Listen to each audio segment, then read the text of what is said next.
Kasus tindakan asusila kepada remaja di bawah umur yang melilit Saipul Jamil kini kian menjulangkan teka-teki baru. Pasalnya, setelah berkali-kali menyangkal, pekan ini dunia maya dibuat geger oleh terkuaknya video pengakuan Saipul Jamil saat menjalani berita acara pemeriksaan atau BAP kepada pihak penyidik.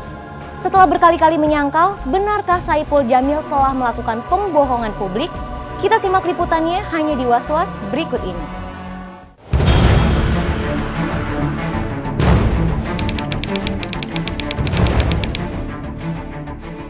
Geger kasus pencabulan yang menjerat Saipul Jamil kini mendulang babak baru yang mengejutkan. Pasalnya, di tengah usaha penyangkalan yang getol dilakukan oleh pihak Saipul, tiba-tiba saja dunia maya diguncang heboh oleh terkuaknya video berita acara pemeriksaan atau BAP Saipul di Polsek Kelapa Gading, Jakarta Utara. Pasalnya, dalam BAP yang dilakukan pada tanggal 18 Februari 2016 tersebut, Saipul diduga mengakui perbuatannya dan khilaf. Ironisnya, di tengah kehebohan bocornya video BAP Saipul, pihak pengacara Saipul mendadak mengutas langkah mengejutkan, yaitu meminta untuk mencabut BAP Saipul di Polsek Kelapa Gading, Jakarta Utara. Dengan dalil bahwa mantan suami Dewi Persik tersebut melakukan BAP konon dalam kondisi tertekan tanpa didampingi pengacara, menyisakan tanya. Coba simak sikap Saipul yang sempat keluar di sela-sela proses BAP berikut ini. Mungkinkah sikap santai Saipul berikut ini tertekan? Saipul Jamil kan di BAP kan ketika itu tidak didampingi oleh kuasa hukum kan. Iya. Nah, jadi memang kita mau coba kita buka ulang lah gitu kan. Kalau memang Bang Saipul ini posisinya seperti apa kan kita harus bedah bersama, karena ketika itu dia sebagai seorang yang ibaratnya dia kan adalah tidak mengerti tentang hukum. Ketika dia dalam kondisi seperti ini, misalkan contoh terzolimi misalkan, dia kan mau bicara pun kan susah. Ada pengacara kok, BAP-nya saya baca. Apakah Anda menggunakan pengacara? Iya, saya menggunakan pengacara namanya bla bla bla. Ada. Kalau dia menolak, saya bilang, Mas, kalau Mas menolak pengacara ini, kenapa di jawabannya menerima? Siap didampingi dengan pengacara A. Kalau dia menolak, dia tolak aja dong. Nggak cacat hukum. Dan mengejutkan jika di siang hari pihak pengacara Saipul dengan gahar mendatangi markas Polsek Kelapa Gading untuk mencabut BAP Saipul, tapi malam harinya sikap sederet tim kuasa hukum Saipul mendadak berubah 180 derajat. Tak lagi gamblang menyoal usaha pencabutan BAP Saipul, melainkan sedang mempertimbangkan apa yang terjadi dengan pihak Saipul Jamil. Mengapa pihak Saipul bisa gahar menyatakan mencabut BAP Saipul tapi mendadak berubah di malam harinya? Mungkinkah pihak Saipul Jamil plin-plan atau justru tengah kebakaran jenggot karena video BAP Saipul bocor dan menjadi perbincangan panas publik? Kita sedang mempertimbangkan, bukan rencana, kita sudah melakukan secara tertulis. Pencabutan yang kami maksud, kami mencabut kembali keterangan yang ada dalam BAP agar apa yang menjadi keterangan kami dalam berita acara itu kami cabut kembali dan kami akan menyampaikan dalam berita acara baru, sehingga kami meminta kepada pihak kepolisian dalam hal ini Polsek Kelapa Gading agar segera melakukan pemeriksaan ulang kepada klien kami. Itu tidak ada istilah pencabutan. Yang ada adalah BAP tambahan. Jadi sudah dan kita akomodir maunya pengacara, tapi dalam bentuk berita acara tambahan. Nanti pada saat berita acara tambahan kita akan tanyakan apakah masih sesuai dengan berita acara yang pertama. Pasti jawabannya tidak.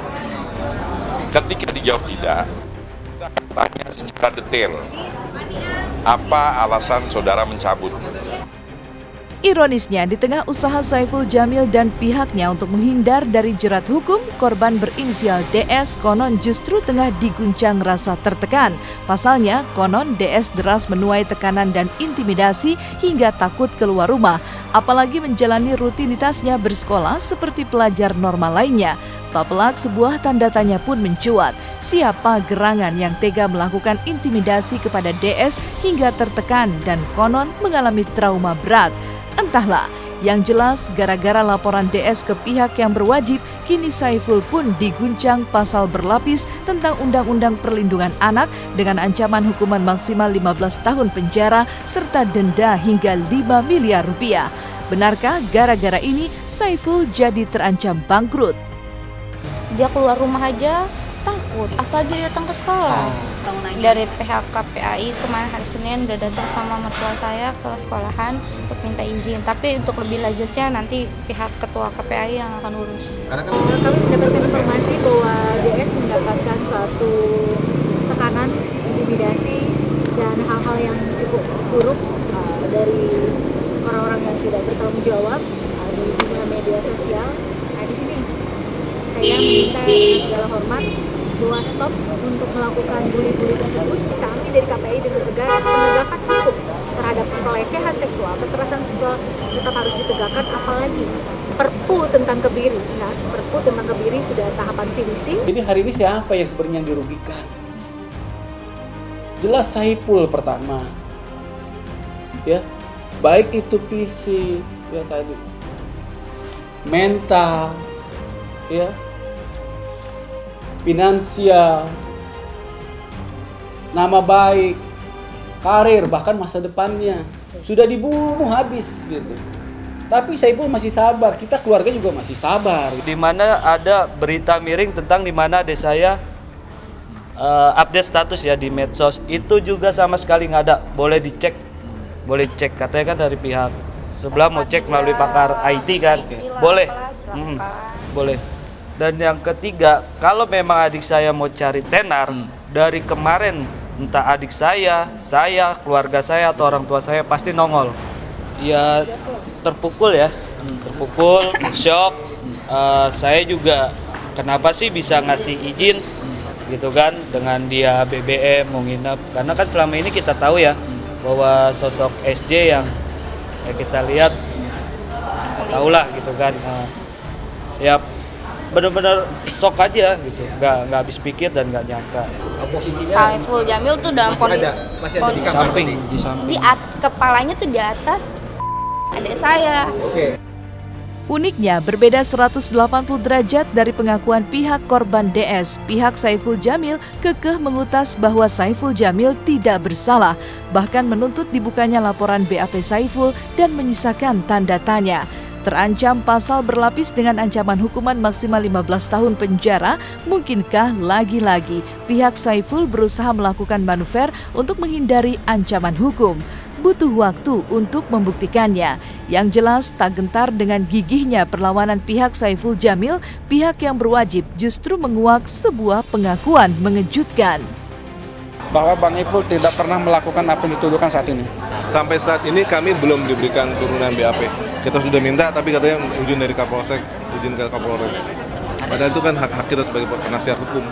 Kalau semua pengacara minta diperlihatkan, itu namanya bukan proses peradilan. Pengadilan jalanan. Ya kan? Namanya minta supaya kasih bocoran supaya klien kami bebas. Ya nggak mungkin dong. Ya kan? Nggak mungkin kita kasih tahu. SJ mau berkelit, mau diam, mau apapun nggak masalah. Tapi kami punya 4 alat bukti. Di undang-undang 2 alat bukti plus keyakinan hakim itu bisa untuk menjadi dasar hakim memvonis orang. Kita punya 4 dan saya tidak boleh kasih tahu.